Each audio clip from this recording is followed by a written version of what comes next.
par votre page pour exposer au monde ce que je traverse, et j'espère aussi que cela va sensibiliser les jeunes filles de mon âge à la quête de l'argent facile. Je suis une jeune étudiante en études de droit niveau 3 à l'université.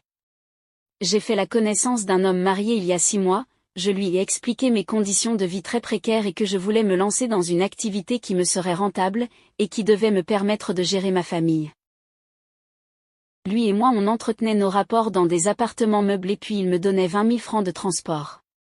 Mais j'insistais toujours que je veux me lancer dans une activité et il me tournait, jusqu'à ce que je le boude pour que enfin il réagisse.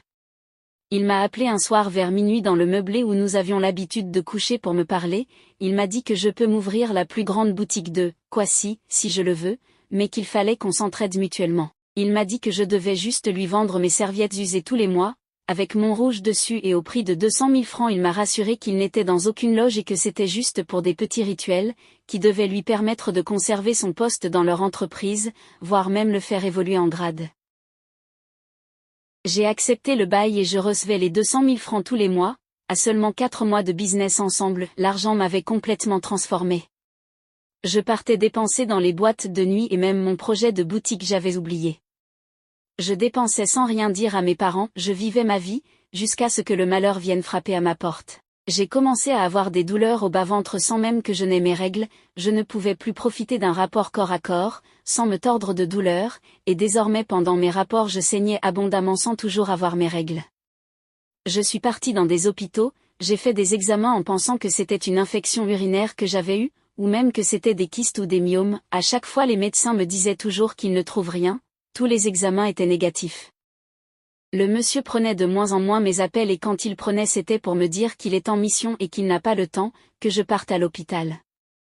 L'antidouleur le plus puissant ne me soulageait plus, pour décrire ma douleur, elle était comparable à la douleur de l'accouchement ou des calculs rénaux. Un beau matin j'ai commencé à voir des boutons blancs sur ma partie V. Prise de panique j'ai tenté de les percer pour y appliquer une pommade mais rien. C'était blanc et dur, et quand j'essayais de percer,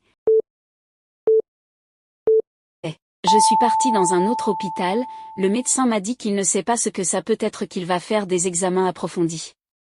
Pendant ce temps le numéro du monsieur a définitivement cessé de passer.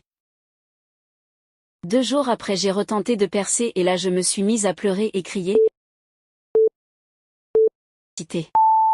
Depuis lors je suis venue chez ma mère, elle m'a amenée chez une maman à Pouma qui fait dans la divination pour me soigner et me purifier et en même temps on m'a demandé de beaucoup prier aussi.